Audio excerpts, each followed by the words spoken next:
Olá, você que está acompanhando a mais um evento online do consórcio PCJ. Seja bem-vinda, seja muito bem-vindo.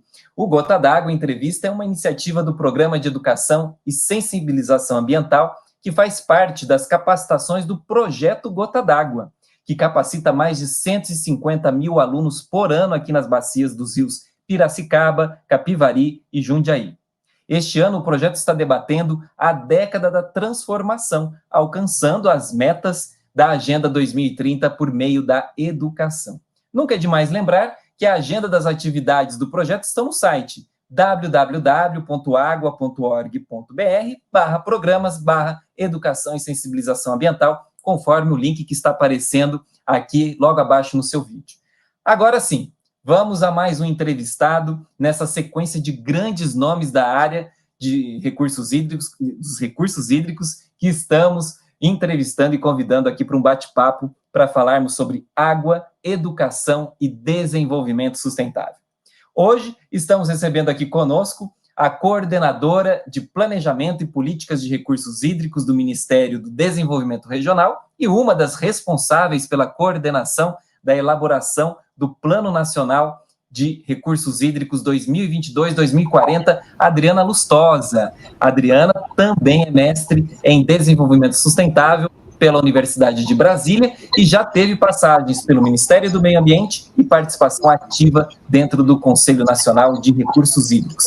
Adriana, seja muito bem-vinda e obrigado por ter aceitado aqui o convite de participar conosco desse bate-papo. Obrigada, Murilo. Eu agradeço o convite em nome do Ministério do Desenvolvimento Regional, Secretaria Nacional de Segurança Hídrica, né, que é o nosso local aqui no Ministério, onde a gente acompanha, trabalha aí com a agenda do Plano Nacional de Recursos Hídricos, e é o que a gente vem trazer aqui, as informações mais atuais sobre o processo de elaboração do novo Plano Nacional de Recursos Hídricos, como você disse, né? A gente está aí nesse processo de elaboração do Plano 2022-2040. Hoje a gente está encerrando o plano vigente, né, que finaliza agora em 2021, e na construção do plano que vai orientar os próximos anos aí da gestão de recursos hídricos. Então, é um momento muito importante para o Sistema Nacional de Gerenciamento de Recursos Hídricos. Inclusive, Adriana, a minha primeira pergunta já vai de encontro para a gente entender um pouco, porque o nosso público aqui são educadores, professores, então que muitas vezes não tem esse contato com essa legislação específica de recursos hídricos. Então, minha primeira pergunta é assim, que a primeira legislação, a primeira forma de organização do setor de recursos hídricos, ela se deu pelo Código das Águas de 1934. Levou-se aí mais 60 anos para que depois a gente chegasse à primeira política nacional, né, de recursos hídricos e somente 10 anos depois a aprovação do primeiro Plano Nacional de Recursos Hídricos. O que essas legislações todas do passado contribuíram para os planos que a gente tem hoje? Eu acho que, em especial, a Lei 9433, né, aprovada em 1997, ela trouxe principalmente essa questão de que o gerenciamento de recursos hídricos ele não pode ser setorizado, sabe? Ele não pode caber a um setor específico como era até então, né?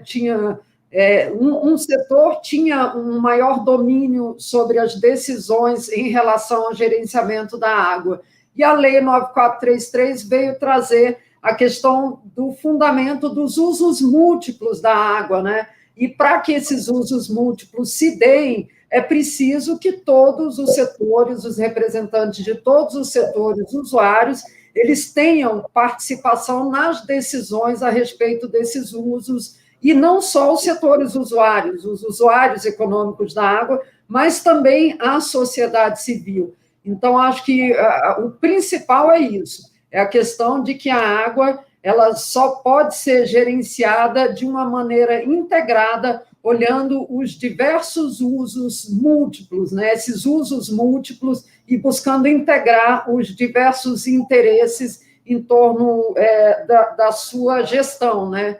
Isso eu acho que é o principal. E, para isso, foi proposto todo um sistema de gerenciamento, todo um espaço institucional, né, para que esses setores sentem e dialoguem para negociar esse gerenciamento.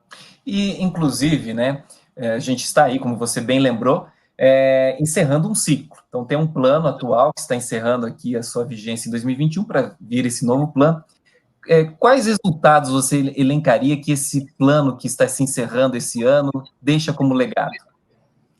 Eu acho que a primeira coisa que eu posso citar, assim, eu até acompanhei bastante desse processo, que quando eu comecei a trabalhar nessa área do plano, ele tinha acabado de ser aprovado em 2006, eu ingressei no Ministério do Meio Ambiente como analista ambiental e o plano tinha acabado de ser aprovado pelo Conselho, e eu já soube da notícia, né, de que tinha sido um processo muito participativo e que muita discussão envolvendo as regiões hidrográficas, envolvendo os comitês. Aquilo já até me chamou muita atenção na época, né? Eu tinha muito interesse por essas políticas públicas participativas e fiquei muito encantada naquele período. Mas eu soube também que, pela primeira vez, eu não era da área de recursos hídricos, e eu soube que, pela primeira vez, você envolveu todo o sistema de gerenciamento de recursos hídricos para discutir e trazer à tona um diagnóstico das águas, um diagnóstico da gestão dos recursos hídricos. Então, pela primeira vez,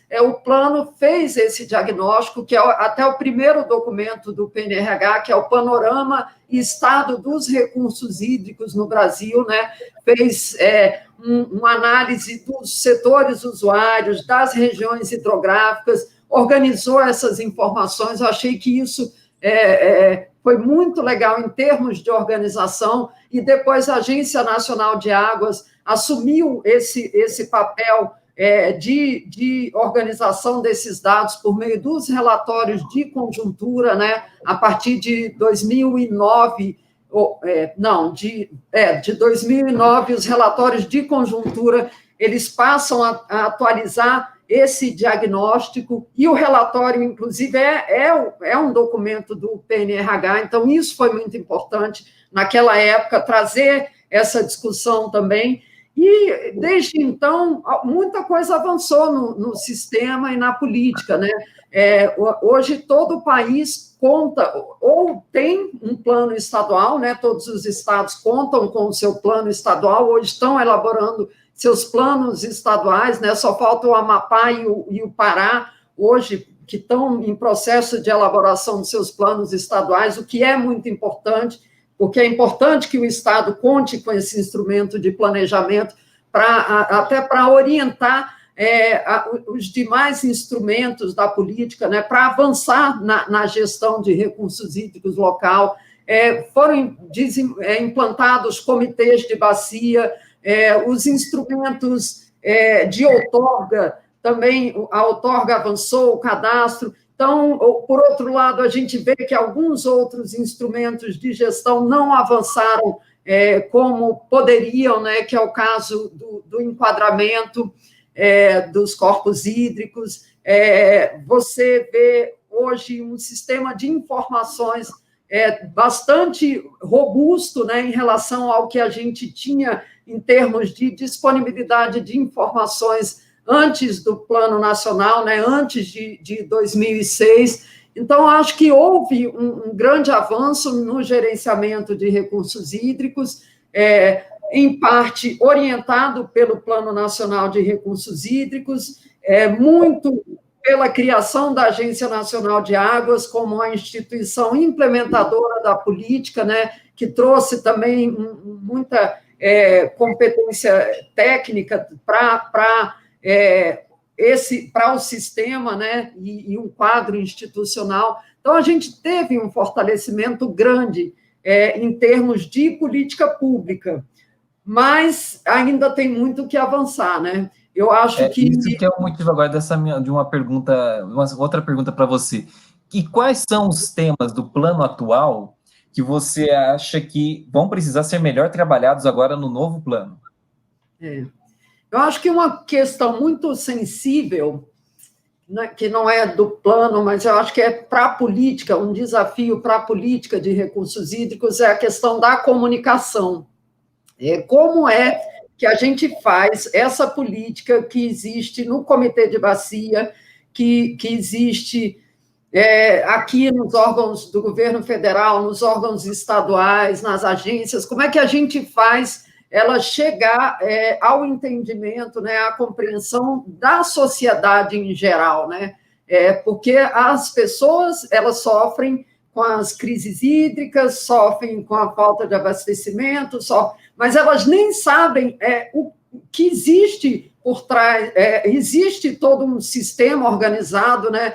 Que existe todo um conjunto de instrumentos que auxiliariam, né, e deveriam, inclusive, ser preventivos até algumas situações de crises hídricas, né, por exemplo, que a gente vivencia, mas eu acho que isso, não se tem essa disseminação da informação, né, essa comunicação a respeito da política, né? Eu acho que isso é muito importante para que mais pessoas acessem os comitês de bacia, não só como membro do comitê, né? Porque a participação é limitada, né? Você tem um número específico, mas também sabendo que aquele é um espaço que você pode acessar por meio dos membros que ali estão representados, né?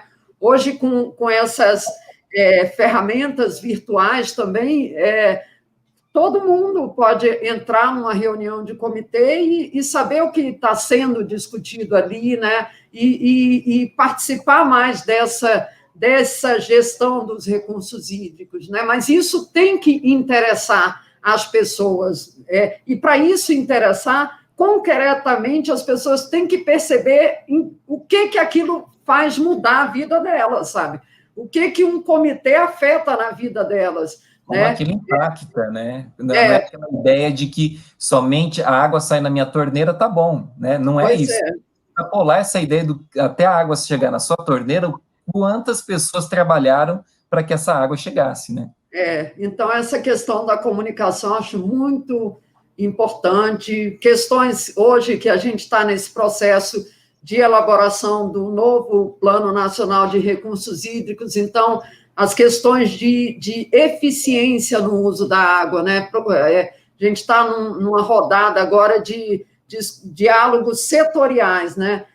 Então, fizemos oficina já com o setor da energia, com saneamento, com a irrigação, vamos fazer com a indústria, transporte hidroviário, cobrindo, né, os principais setores usuários de recursos hídricos, e uma questão que todos colocam, que é uma demanda dos setores, né, como a gente pode dar diretrizes, né, como é que o Plano Nacional de Recursos Hídricos pode trazer diretrizes para uma melhor eficiência no uso da água, seja em qual setor for, né? Então, através de reuso, e aí todas as tecnologias hoje que tem disponíveis, como é que a gente pode regulamentar isso da melhor maneira, né? Para que isso seja disseminado, né? Importante, né, Adriana, a gente contar aqui para o pessoal que está nos assistindo, que no começo do ano ocorreram aquelas regiões por regiões, né? Depois, agora, estão ocorrendo reuniões por cada setor. Então, setor rural, setor industrial e assim por diante, inclusive, vai ter com a sociedade civil também. Sim. E esse tema que você traz, então, de que o plano deveria orientar exatamente como deve ser esse uso eficiente da água, eu acho que está surgindo um novo termo aí, não é? Seria o uso eficiente da água, não é mais racional, nem sustentável, mas sim eficiente, pelo que você, dessas suas impressões, dessas reuniões que estão ocorrendo, e vão até junho, julho, né? Que vão até... Vem mesmo dos setores, essa terminologia, né? A eficiência no uso da água.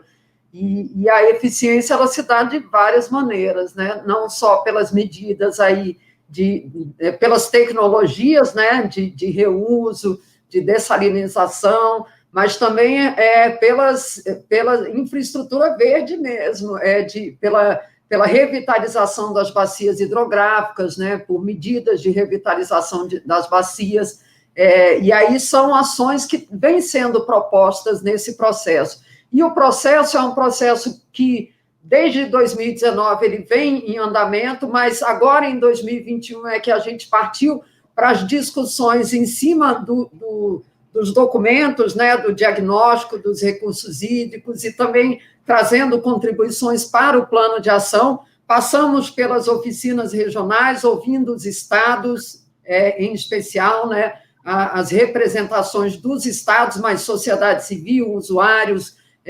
e também poder público. Agora, as setoriais, focando nos representantes dos setores, vamos para uma parte de temáticas e uma parte muito importante nesse processo, né, lá na frente, é a pactuação.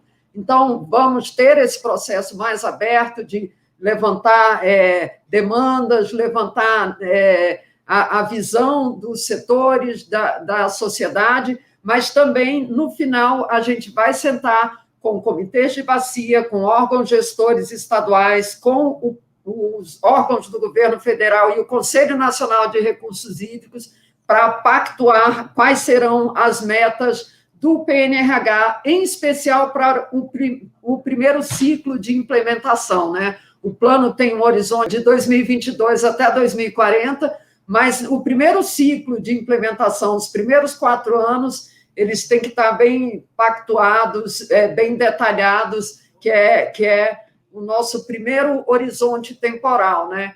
Já existe, Adriana, algum tipo de objetivos e metas que foram estabelecidos já ou ainda não? Isso está em construção? Não, isso é mais na frente, né? Para a gente chegar nos objetivos, a gente ainda vai passar por uma oficina de cenários, que está marcada para o dia 13 de julho, essa oficina, e essa oficina de cenarização, né? A partir dos cenários propostos, temos um especialista desenvolvendo esses cenários, ele vai apresentar, que a gente vai refletir sobre qual vai ser o objetivo do plano, com um olhar nesses cenários, e quais suas diretrizes. E com isso é que a gente vai discutir os programas, ações e metas, né? Então, é uma construção toda concatenada, né? Cada uma das etapas leva subsídios para as etapas seguintes. Por isso, a participação de todos é muito importante. Vocês que nos acompanham, participem desse processo de elaboração do Plano Nacional de Recursos Hídricos, porque ele é muito importante. Inclusive, Adriana, a pandemia atrapalhou, porque a ideia era fazer reuniões presenciais, coletando dinâmica um pouco diferente, mas você tem sentido que as pessoas estão participando? Você acha que a participação está até maior do que vocês esperavam se fôssemos fazer todo esse processo presencial? Eu acho que os encontros presenciais têm muita importância nesses processos participativos, né? O cara a cara tem muita importância, mas as videoconferências viabilizaram trazer uma diversidade bem maior de posicionamentos, né? Em média, cada oficina dessas, a gente tem 150 participantes. E as setoriais, que eu acho mais interessante, que a gente tem pelo menos 90% das pessoas que participam são representantes de instituições setoriais, então é muito representativo, sabe? Então, viabiliza muitas coisas as videoconferências. Eu acho também que um processo tão intenso, com tantas reuniões, não seria possível presencialmente nesse curto período, né? Então, por um lado, foi um ganho, né? Mas, por outro, eu ainda sou muito a favor das reuniões presenciais. Acho que para o nosso futuro a gente tem que saber mesclar as duas coisas, que a gente vai ter bom proveito. E, Adriana, como é que está a participação aí do setor de educação ambiental? O pessoal que lida com a área de educação ambiental, aqui nós temos, como eu já bem lembrei, muitos educadores que participam do projeto aqui na bacia do PCJ. como que está e como que esse tema, educação ambiental, pretende ser trabalhado no novo plano, ou no plano aí, no plano nacional de recursos hídricos.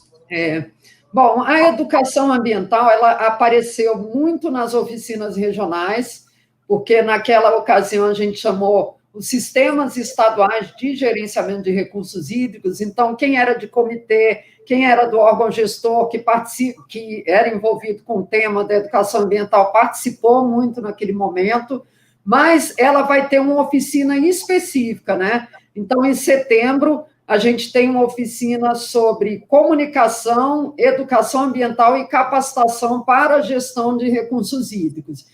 Gente, marca aí na agenda de vocês, setembro, aí todo esse calendário, ele está na página no site do PNRH, né, tem um calendário com todas as oficinas, e o que a gente enxerga, né? A educação ambiental ela é transversal, ela vai ser transversal a todos os demais programas do plano, né? Ela é importante para os programas com olhar mais setorial, ela vai ser importante para trabalhar os instrumentos de gestão, para trabalhar o sistema também, né, os comitês de bacia. Então, vai ser nesse olhar transversal que a educação ambiental ela vai aparecer no PNRH. E um tema bem interessante que o novo PNRH traz nessa nova etapa dele é a questão de trabalhar os ODS da Organização das Nações Unidas, né? Os ODS, os Objetivos do Desenvolvimento Sustentável. E como que isso está sendo tentado em todas as oficinas que estão sendo organizadas, mas como que se dará essa interação, Adriana? As metas do plano, elas vão dialogar com as metas da Agenda 2030? Como que vocês estão pensando já isso? Ou isso ainda está também num processo aí de consolidação?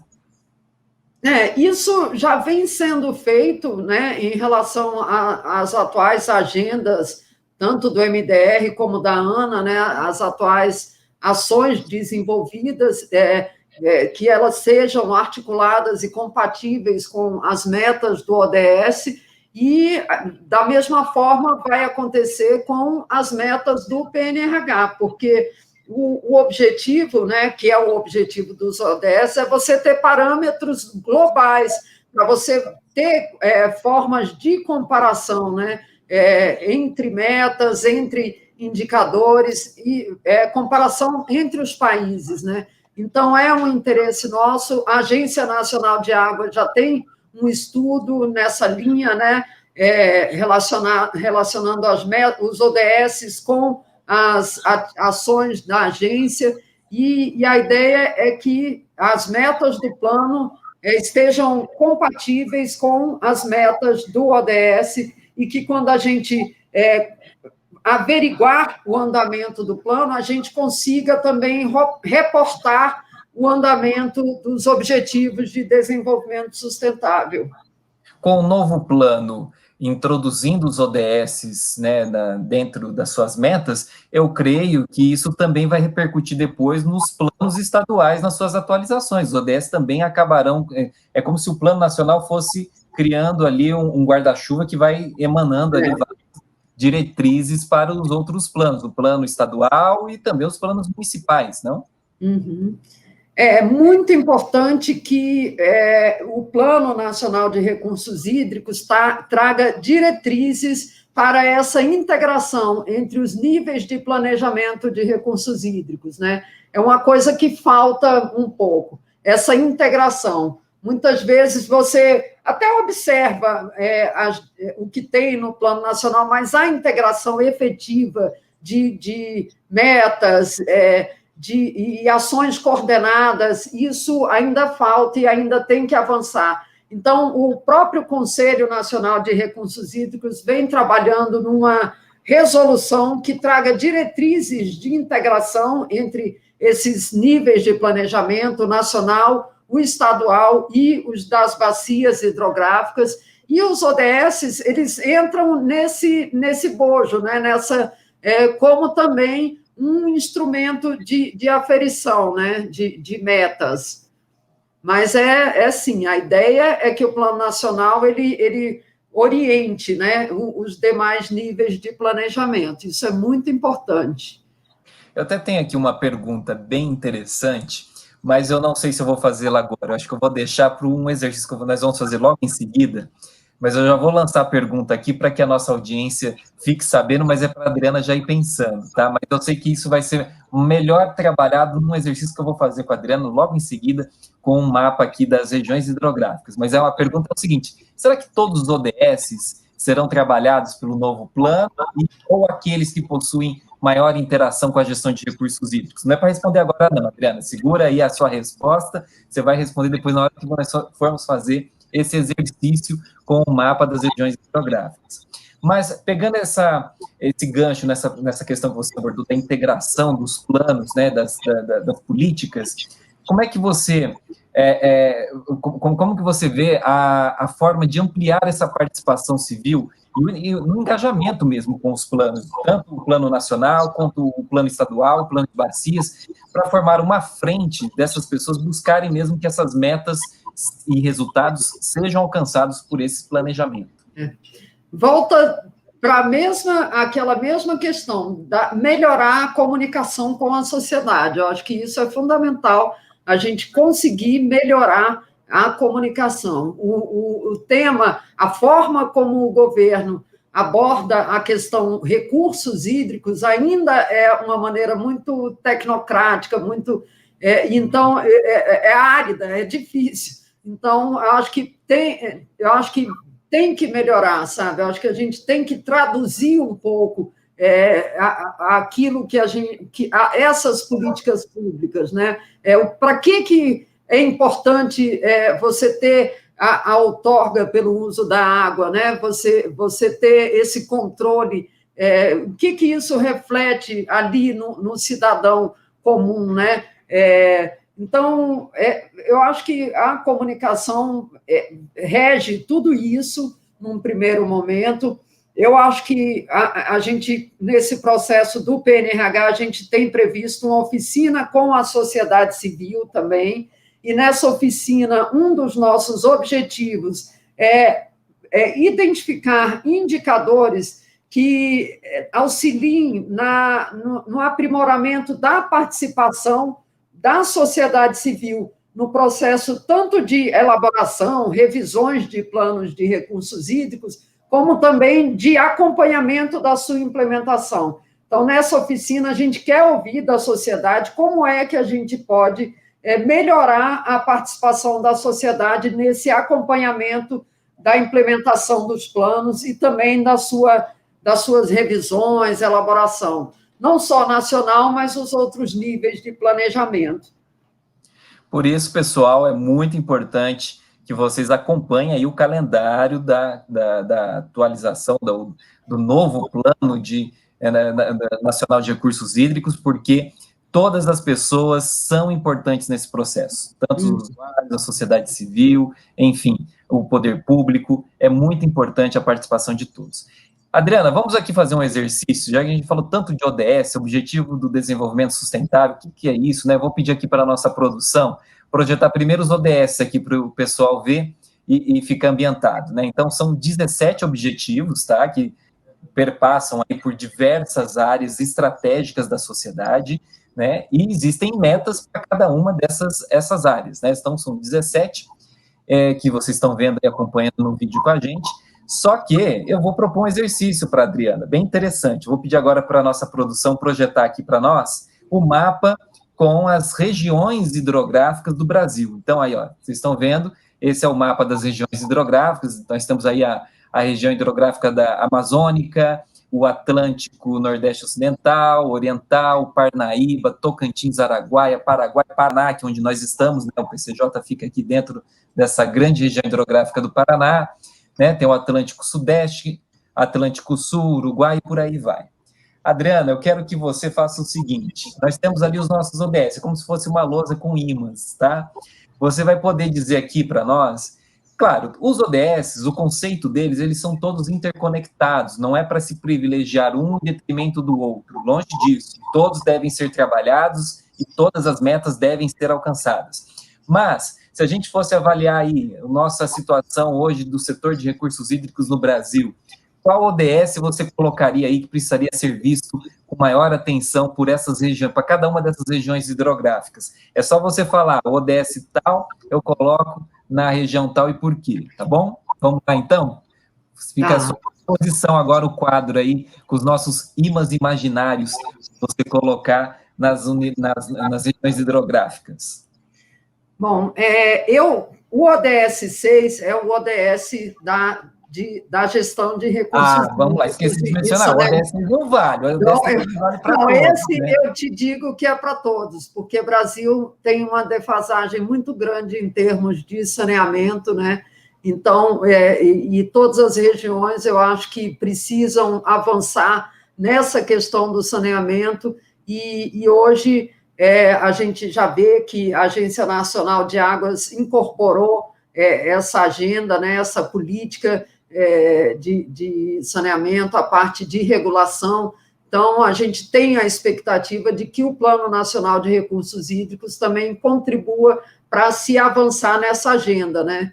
Claro que então, existe. O 6 fica ali para todo mundo. Então, para todos os. Geral. Até por causa da defasagem. A questão de vida na água, eu levo muito para a região amazônica, né? Por causa dos ecossistemas aquáticos. Eu acho que a região mais privilegiada, não dá para dizer isso no Brasil, porque o Brasil é muito privilegiado em termos ambientais, mas a região amazônica é vista mundialmente, né, por essa qualificação ambiental. Então, eu acho que a gente tem muito que esse ODS tem muita relação com a região amazônica. A questão de cidades sustentáveis, né, para essas regiões do Atlântico, né, de toda a parte costeira, onde está a maior parte de conurbação, né, as cidades são maiores e mais. É importante a gente olhar a gestão de recursos hídricos com esse olhar do ODS das cidades sustentáveis nessas regiões da costa, porque são as cidades as maiores, mais populosas e que precisam esse gerenciamento muito compatível com a gestão nas cidades. Então, o OSE fica para toda a costa, né? Principalmente para a questão Atlântico Sudeste, Atlântico Leste, né, onde está Rio, São Paulo, Minas, todas essas grandes cidades assim brasileiras, né? Também o Nordeste também todas essas cidades, né? O Brasil foi povoado assim pela costa, né? E até hoje as pessoas estão na sua maioria nessa região. A questão principalmente a questão da alimentação, né? Agricultura. Ontem a gente falou muito sobre isso na oficina de irrigação, né? Com o setor de agricultura e irrigação, né? E tem uma disputa muito grande, né? Sobre os usos da água, a questão ambiental, a questão de energia. E aí, o setor de irrigação, a gente escuta muito falar, né? Mas se não tiver água para irrigação, como as pessoas vão se alimentar? Então, todos os usos são legítimos, né? E aí, por isso, a água é importante também para a questão alimentar, né? E de agricultura sustentável, tanto alimentar como de agricultura sustentável. Então, esse 2 eu colocaria aqui para a região do Tocantins, Araguaia, talvez, do 2? Araguaia, onde então, tem mais produção agrícola, principalmente Tocantins, Araguaia. Talvez ali também a do São Francisco, não sei. Uhum. Acho que o São Francisco também caberia o 2, por conta, tem ali também uma produção agrícola bem intensa também, né? Sim. O Tocantins... até sul também, do Atlântico Sul, também a gente tem muita produção agrícola e muito uso de irrigação também, né? Arroz irrigado. O Atlântico Sul também caberia o fomento.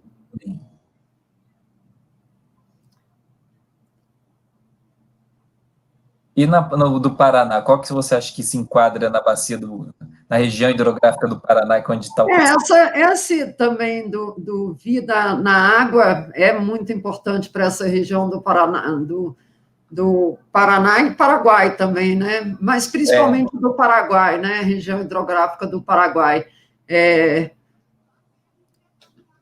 Isso, a gente pode colocar o 14 no Paraná e Paraguai ali, que são dois, né? Acho que ali caberia os dois ali também. Acho que o 7, para te ajudar um pouquinho, o 7 também caberia lá no Atlântico Oriental, porque essa questão de energias acessíveis e limpas, ela tem bastante, não que nas outras regiões não tenha, mas é a questão eólica muito forte, né? Sim. E a questão a vida sobre a Terra, o 15, eu não sei também, talvez aqui para a questão da proteção de nascentes também é bem interessante, né? Porque aborda um pouco a questão florestal e tudo mais. Eu acho que o 15 caberia também entrar, talvez. São Francisco e Tocantins, né? Araguaia também. O ODS número 15 aí, essa região, né? Pode até deixar menorzinho, jogando ali Parnaíba, São Francisco, que ele pega ali todo o Nordeste, ali é uma região bem interessante. O que mais você colocaria aí? Ó? O 13, né, que é a ação contra mudanças do clima, né? Bem lembrado. Mudança global do clima, né? Eu acho que as principais afetadas são também as cidades das regiões costeiras, né? Por essas questões climáticas, principalmente, né? Mas todo o território acaba sendo afetado. Bem lembrado, as mudanças climáticas. Todo o território vai ser afetado, mas as costeiras, a região costeira é aquela que tende a ser um pouco mais impactada por essas mudanças, né? É aquela que sente primeiro, podemos dizer assim. A questão de saúde e bem-estar também está muito relacionada à água, né? E ao saneamento, né? Ainda mais agora em tempos de pandemia de Covid. Exatamente, de Covid. Eu acho que permeia tudo também. Eu acho que permeia tudo também, essa questão de saúde e bem-estar. Acho que são os mais relacionados ao tema de recursos hídricos.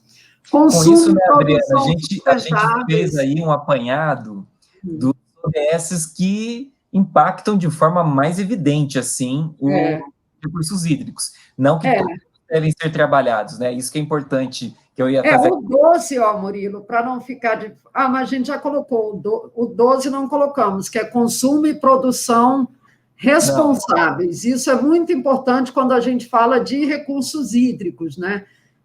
Porque os recursos hídricos são um dos elementos chaves na produção de tudo, né? Então, tem que estar muito consciente na hora do uso da água na produção. Então, principalmente nas regiões de maior produção, né? Acho que Atlântico Sudeste, né, onde você tem indústrias. Acho que o Sudeste, o Paraná mesmo aqui, né, a região do Paraná. Que tem a parte de agrícola também, né, a Tocantins, Araguaia. Exato. E assim, né, Adriana, fica essa mensagem, que a gente está fazendo um exercício, mas todos devem ser trabalhados e todos impactam, de uma certa forma, o setor de recursos hídricos. Esse aqui são aqueles que impactam de forma mais direta, podemos dizer assim, né? É isso. Eu acho e assim a gente tem aí um painel interativo. Obrigada pela ajuda, me ajudou. Porque o tema, a gente já trabalhou os ODS ano passado com o pessoal do Gota d'Água, e esse ano estamos trabalhando com maior evidência a questão de ter uma década aí para a gente tentar alcançar essas Sim, metas propostas.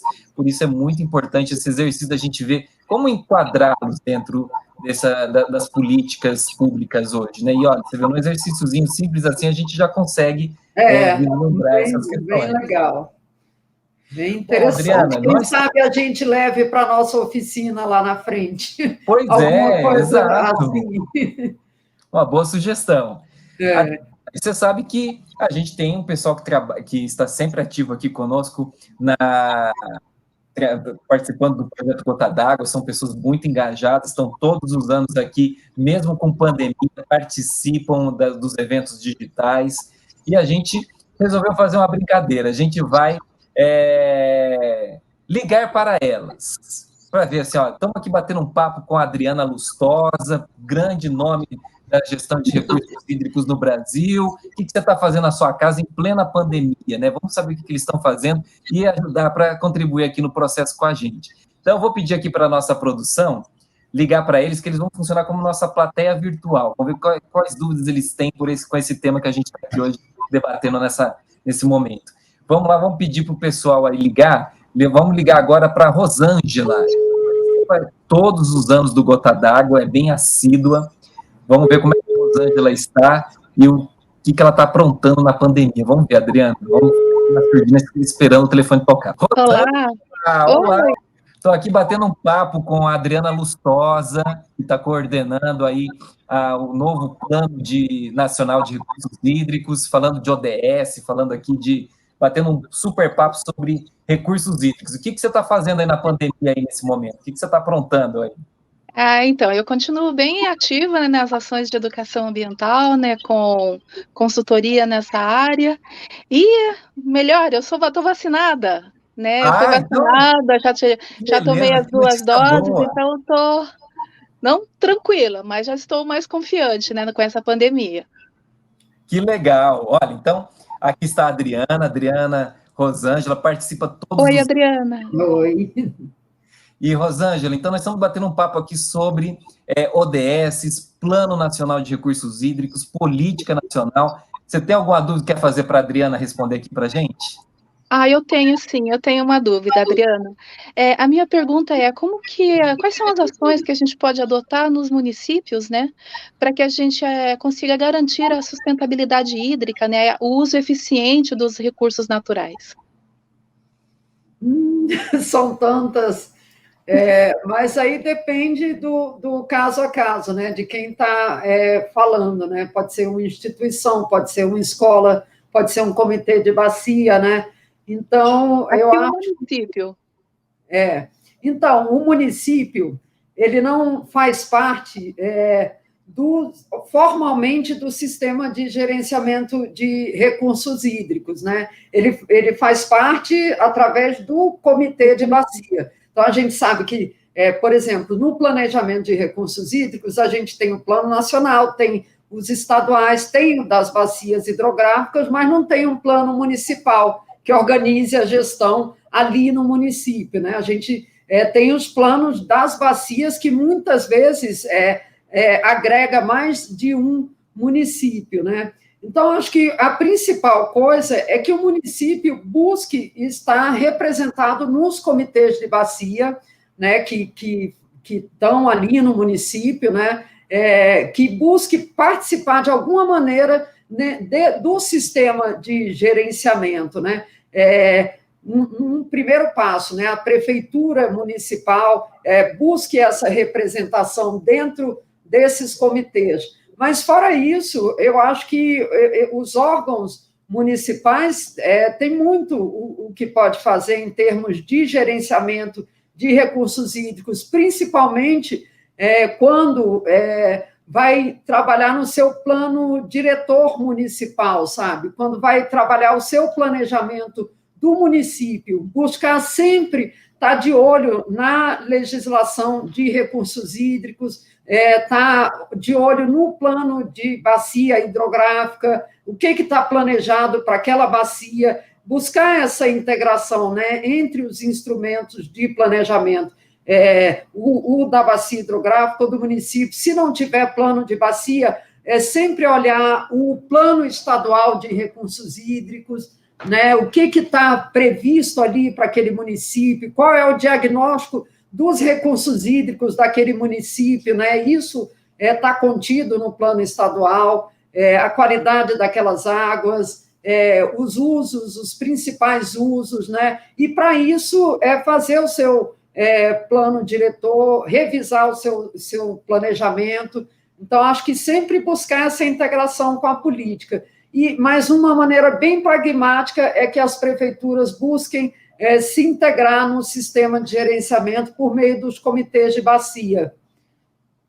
Isso é muito importante. E também, acredito, gente, fomentar os planos municipais de recursos hídricos. Fala-se tanto em plano de saneamento, né, o plano diretor, por que não também um plano municipal que leve em consideração essas diretrizes, tanto do plano estadual quanto do plano nacional de recursos hídricos. Mas você viu, né, Rosângela, depois você assiste certinho, que a gente pegou a Rosângela aqui de supetão, assiste depois o programa inteiro, que a Adriana disse que vai ter uma oficina só de educação ambiental e comunicação em setembro. Perfeito. Do plano, tá bom?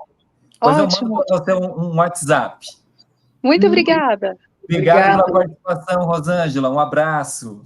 A Rosângela é uma querida aqui nossa, viu, Adriana? E vamos fazer mais uma ligação. Vamos ligar agora para mais uma pessoa. Agora eu vou pedir para a nossa produção ligar para a Ana Lu. A Ana Lu, ela é a coordenadora da Câmara Técnica de Educação Ambiental aqui dos comitês PCJ. Adriana, vamos ver, vamos lá. Bota aí o telefone aí para a gente ligar. Vamos ver o que a Ana Lu está aprontando nessa tarde. Curioso. Está demorando para atender, hein? Oi, Ana Lu, tudo bem? Nossa, eu estou aqui investindo no meu tempo, assistindo live do consórcio PCJ, que foi muito enriquecedora.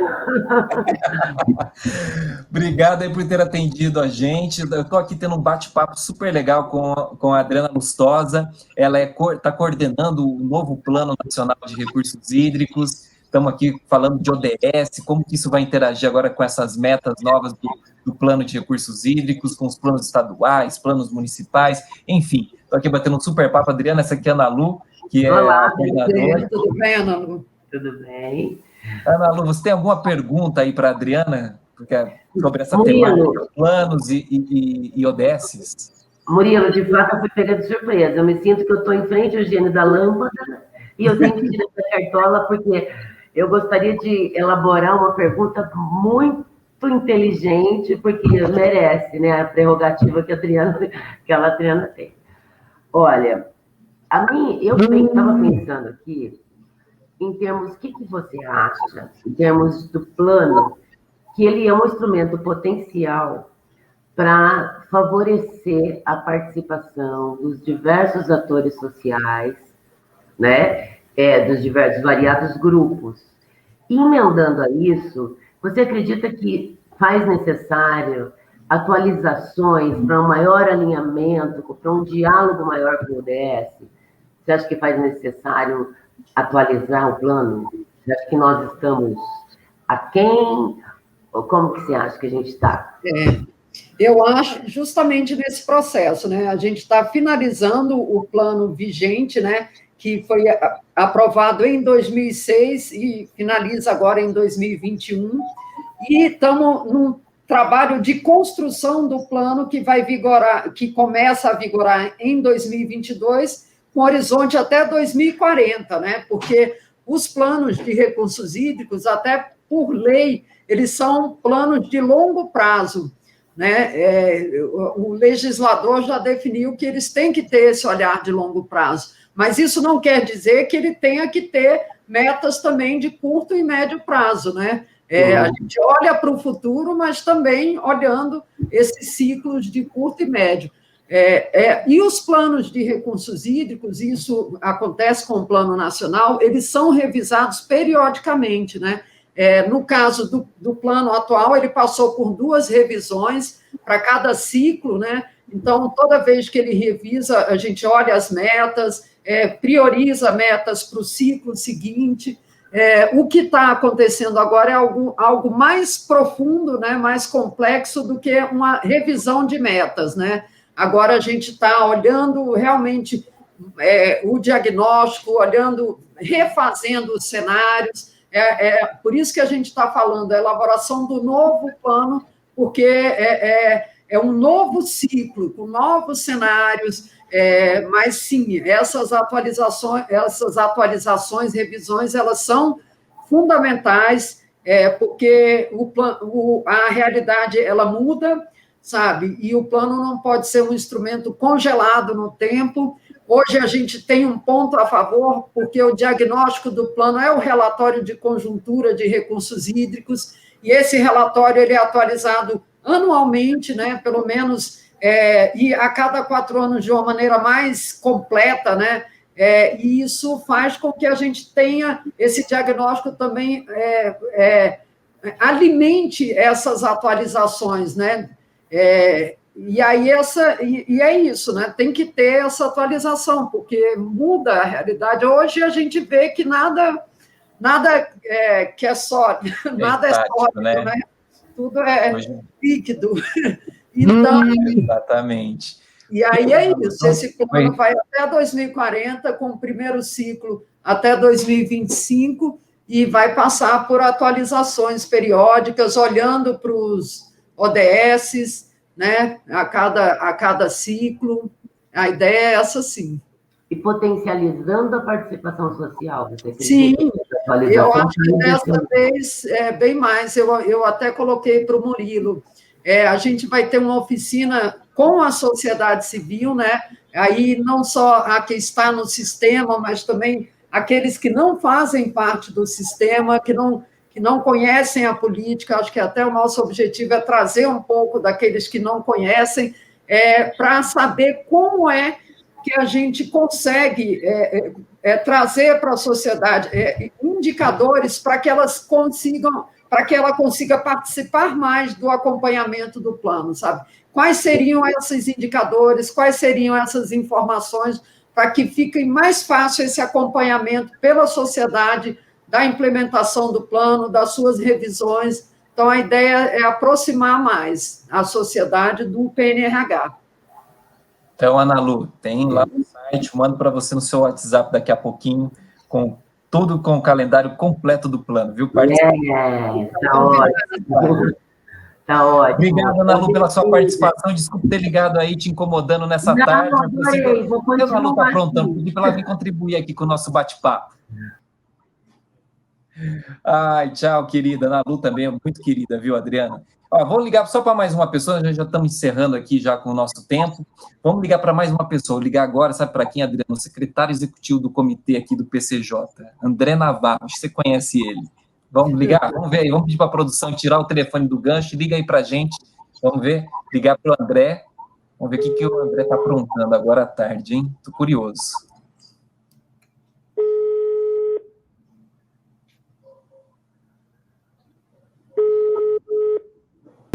Aí, entrou o André. Oi, André, tudo bem? Tudo jóia contigo. Estamos aí entrando na sua casa, aí, ó, atrapalhando aí a sua rotina. Pois é. Obrigado pela... André, estou aqui com a Adriana Lustosa, uma querida, você deve conhecê-la. Está coordenando o Plano Nacional de Recursos Hídricos, né, o novo plano para o horizonte até 2040, batendo um papo sobre planejamento, o plano nacional, plano estadual, plano municipal, ODS, toda essa questão toda. Você não tem uma pergunta aí para ela, não quer interagir conosco aqui nesse bate-papo? Sempre a gente tem uma pergunta, né? Eu acompanho o trabalho da Adriana lá na Câmara Técnica de Planejamento e Articulação Institucional do Conselho Nacional de Recursos Hídricos. Aliás, parabenizar pelo trabalho, muito bem conduzido, né? E por participar do processo, a gente sempre tem algo a esclarecer, né? Principalmente a gente que atua em comitê de bacias. Eu vou abusar e vou fazer 2 perguntinhas, então. Aproveitar que você me ligou, que pegou nesse meio no intervalo da pandemia de reuniões que se tornou a nossa vida, né? Na pandemia. Eu tenho uma questão, assim, que a gente fica pensando enquanto gestor do comitê, participante, né? quais as consequências, né, de um novo plano de recursos hídricos, um novo plano nacional, para os comitês, né, que são a base do sistema.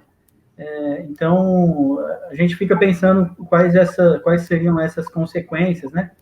E também, Adriana, aproveitar o teu conhecimento geral do processo para saber também qual você entende ser uma grande oportunidade que esse processo de elaboração de um novo plano traz para a gente enquanto sistema, né? Quais seriam, assim, os principais temas aí que você acha que podemos avançar, né, como oportunidade aí de melhorar a gestão dos nossos queridos e caros recursos hídricos? Uhum. Obrigada pelas perguntas. Bom, para os comitês, a importância. A gente sabe que os comitês têm seus planos de recursos hídricos também, têm seu planejamento pactuado, organizado ali para aquela bacia hidrográfica.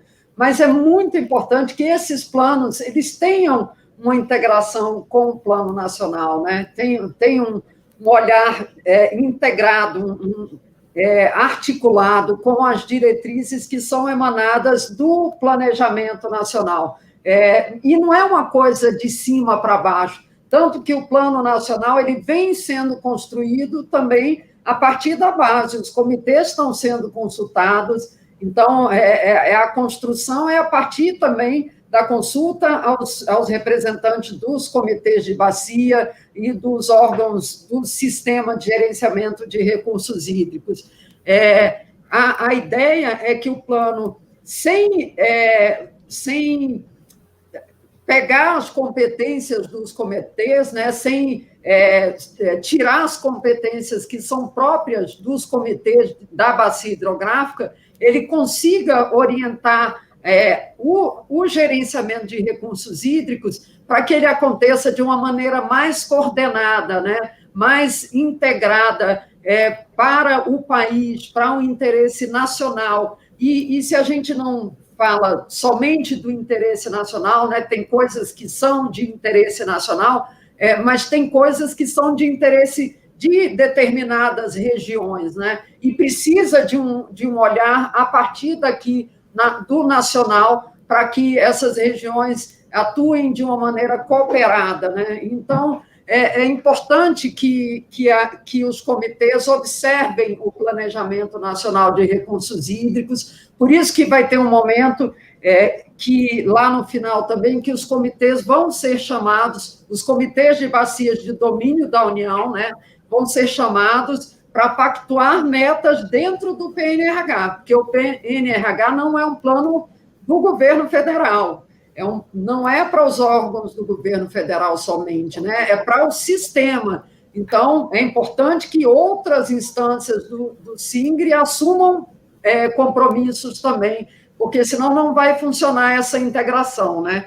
Então, é isso que a gente vai buscar, e o que a gente enxerga que a gente pode trazer de avanço uma coisa que é muito importante que a gente está vendo nesse processo é a possibilidade de maior integração entre as políticas de recursos hídricos e as políticas setoriais. Eu acho que isso é uma demanda dos órgãos setoriais também, mas que a gente está vendo uma possibilidade dessa construção, dessa articulação, dessa integração nesse processo do novo plano. A gente está no Ministério hoje que concentra não só a Política Nacional de Recursos Hídricos, mas outras políticas setoriais, como a política de saneamento, defesa civil, desenvolvimento regional e desenvolvimento urbano. Então, tem uma série de políticas setoriais que estão dentro do mesmo Ministério. A gente tem o Conselho Nacional de Recursos Hídricos com outros órgãos setoriais. Então, a oportunidade é muito interessante para essa maior integração das políticas, de trazer também os aprendizados que vieram do plano vigente, né, das crises hídricas, né, os aprendizados a partir dos órgãos gestores que vivenciaram nas crises hídricas, como a Agência Nacional de Água, junto com os órgãos estaduais de recursos hídricos, Então, tudo isso, a ideia é trazer, né? E coisas que é importante a gente incorporar. A eficiência no uso da água, eu acho que é um tema que vai ser muito, muito popular nesse novo plano, sabe? Não é para um setor específico, não. É para todos os setores e para a sociedade, sabe?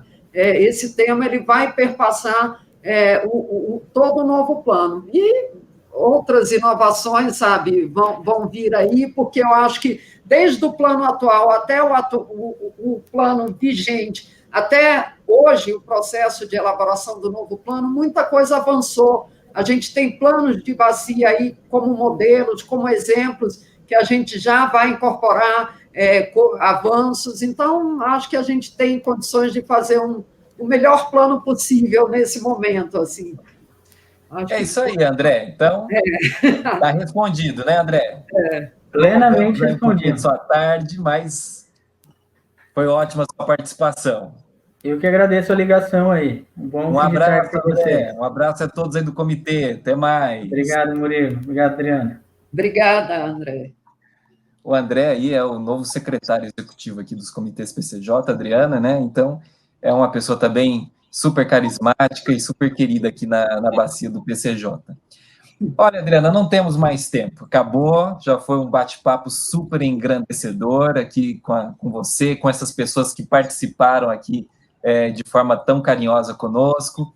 Então, eu só tenho a agradecer a você por ter aceito aqui o nosso convite, ter passado tantas novidades, né, sobre água, sobre como cuidar dela, já que esse é o objetivo do Plano Nacional dos Recursos.